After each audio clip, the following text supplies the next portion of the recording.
talked to and seen on YouTube. So what I'm doing is I'm putting together some feet for a new workbench that I'm doing entirely out of plywood called the Small Workshop Guy pop-up workbench. That's going to be a workbench that's going to be able to be stacked in the corner of your garage, taking up very little footprint, and it's designed primarily for those of you who have a one-car garage that maybe you're still sharing with a car or bicycles or all of the kids' stuff, and you have to actually work for a living, and so you don't set up your workshop real often. So the pop-up workbench is going to be perfect for you, and it's going to really replace something like my Samurai Carpenter workbench, but again, be compact and put it in a corner. So these are the feet. The entire workbench is being built out of plywood. Now I'm using Baltic birch plywood, and so the design here was to have 3 layers that are going to be the mortise. And so I did this in a way to glue this together to create the mortise instead of cutting the mortise. And then I've got 2 layers that are going to go below that. So the foot is going to look like this. It's going to get rounded over here, and also there's going to be a section that comes out here by passing it over the table saw with the dado stack. So it'll look kind of nice. So I got to get these glued on to these, and I have, obviously, with 2 pair of saw stallions, they would have 2 feet each, so I've got 4 sets of these. A couple of tips: if you don't like to get glue all over yourself, then I like these as my gluing things. They're called Firm Grip. I think they're Home Depot. I got a package of them, or numerous packages of them, 5 pairs of nitro coated, and they'll keep your hand clean if you want to do that. Although with this Type Bond 2 glue getting on your hand, it's certainly not the end of the world. Just try not to get it all over your workshop apron like Jonathan Katz Moses does. So I'm going to put these on just for the heck. Brand new ones. Recommend those.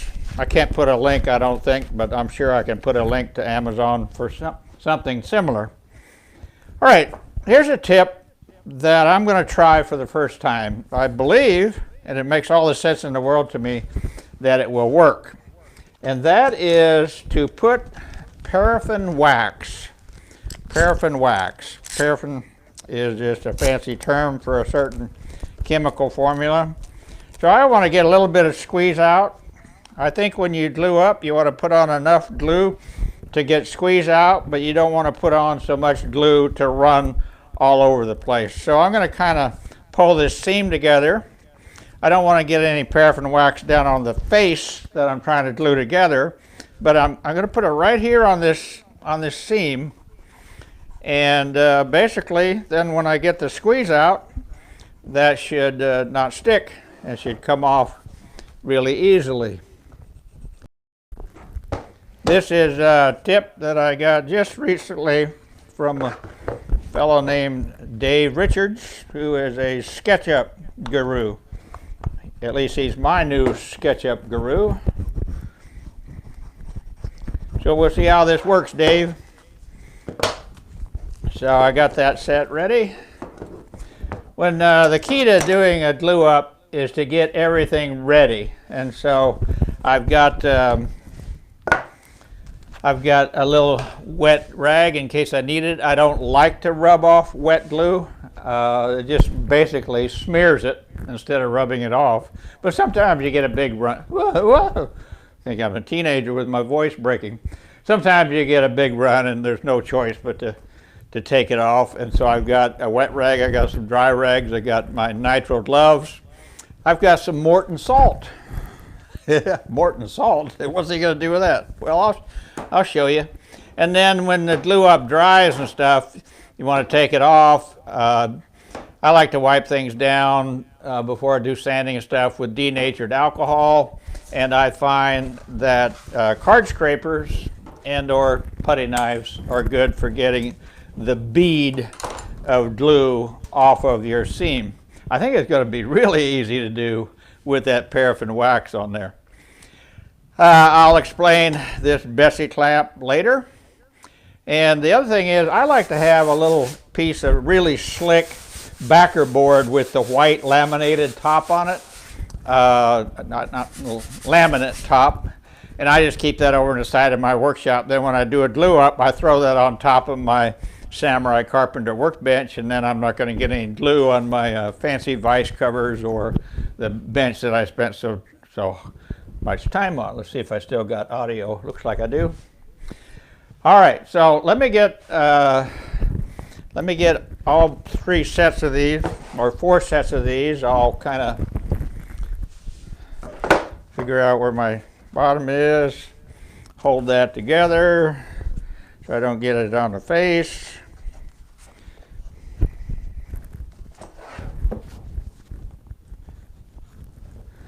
Even though this is a live session, I don't monitor to see if anybody's online, and I'm probably not going to respond to you. My reason for doing live sometimes is just to do a quick and dirty. Whoop, got a little glue on there. Quick and dirty where I can get it uploaded automatically to YouTube without any big production work, particularly if it's a little informal thing of some sort that I'm doing. So there's a second set. Do a third set of them here.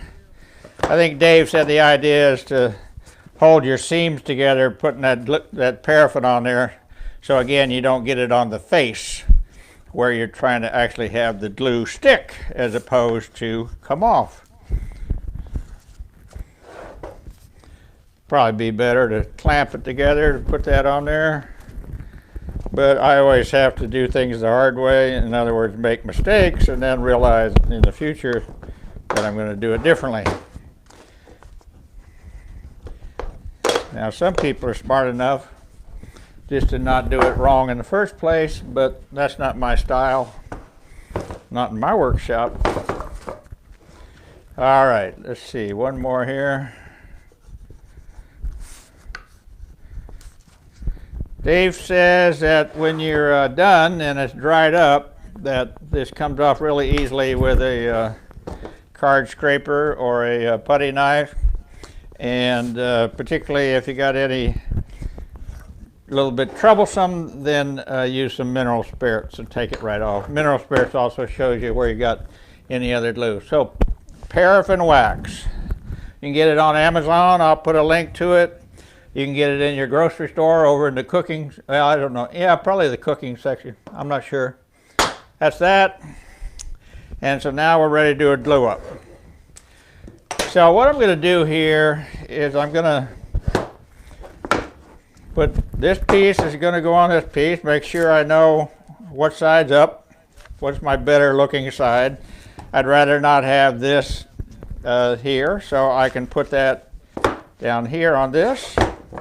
So these are going to be my 2 faces glued together.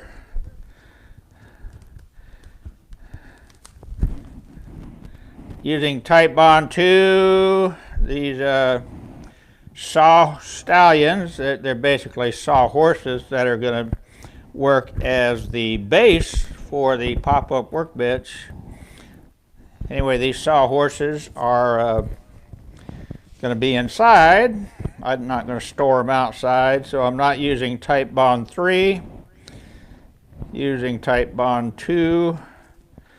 Quicker setup, although I'm going to do my glue up and then go in the house and enjoy the rest of the evening in a nice low carbohydrate beer.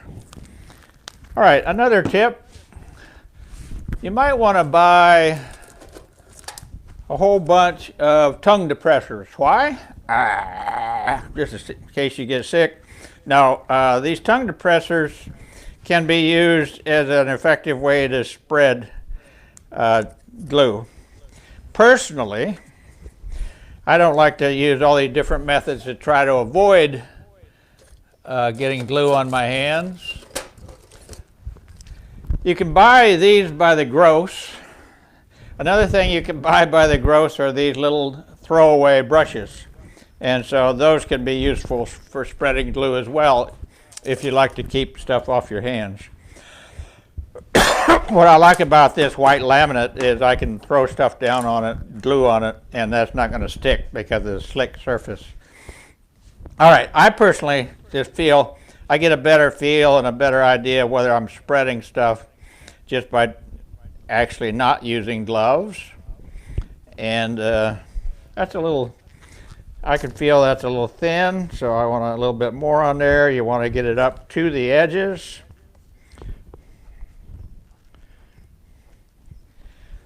This is not for your experienced woodworkers. I'm sorry, folks. This, if anything, is for the very DIY beginning woodworkers. You know, there was one time where I had no idea what I was supposed to do when I applied glue. So get it right up to the edges.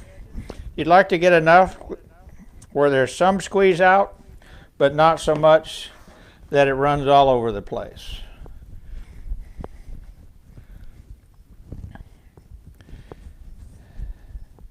And I'm not going to bore you with all of these glue ups. I'm just going to show you one, and then I'm going to cut you off. I might actually even stop to see if anybody has joined me. All right, so get it right up to the edges because that's where you want them to kind of seal up and not leave any gaps.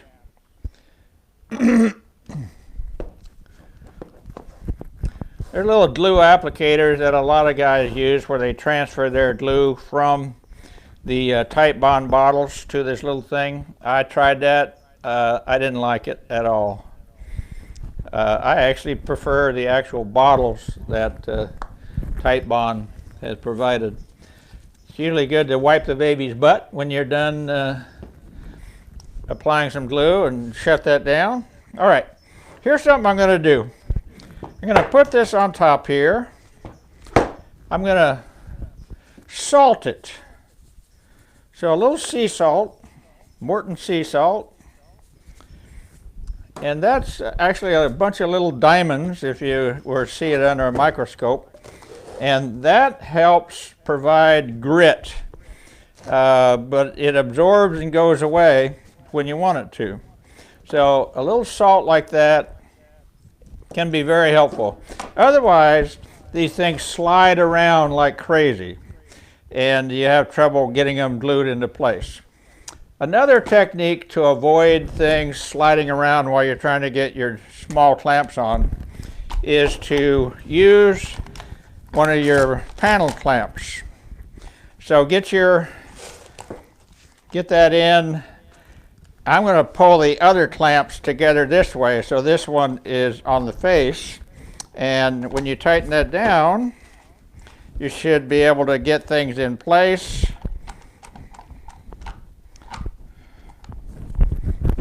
Pull them together. So that should hold things for me. Kind of like the salt, this is just a way of my getting this lined up and holding it. And now with my little clamps right at my fingertips on my clamp rack that I talked about in my latest video. Of course, depending on when you watch this, it may not have been my latest video. So these little 4-inch Bessie clamps. In this particular case, you kind of want it to clamp it up in the top quadrant here. Crank it down nice and good. See if it's still lined up. Loosen this up.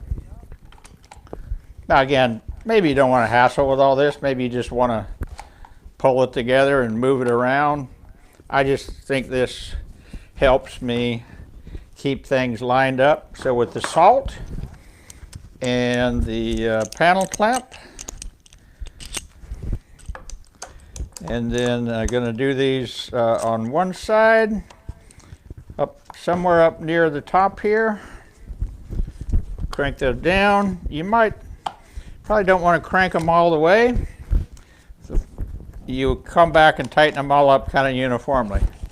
So this is a small piece, This technique is much more useful and practical when you're working with a long piece. This little piece like this, no big deal. I could hold it down flat on this work surface and it wouldn't be a thing. So this thing that I'm demoing is really more for larger glue-ups. But a small one gives me the ability to demo it. You want to get these clamps to move? Don't pull on the handle and try to get them to move. Don't pull on the handle. What it does is that tips and then that locks. All of these bar clamps, move them at the bar, and then they're really, really easy. So always, and that's true for a lot of the clamps. The more I've done it, the more I found out that there's little techniques for each of the different type of clamps. In other words, when I've got these clamps that have the little release on there, if I try to use the big release, it doesn't work quite as well. I find that if I grab this smaller one, and now again I'm on the bar, I'm not trying to excuse me. I guess one way would be try to do it this way, but if you grab the bar, it'll lock. This is much more effective. Man, I tell you, when I talk about fundamentals, I go all the way down to how to move your clamp heads. All right, so then I take this puppy off and get it out of the way and finish my glue up. The more clamps, the better, particularly around the edges. And that's why I don't go all the way down to the middle here. It probably wouldn't be a big deal, but I want to kind of get these all uniformly up here on the top and then flip it over and then put some alternate spots in the bottom. And that should give me a nice glue up. Now, I'm not seeing much of a squeeze out, and I think that's probably not a good idea. Probably should have had a little bit more glue, so on the rest of them, just in case.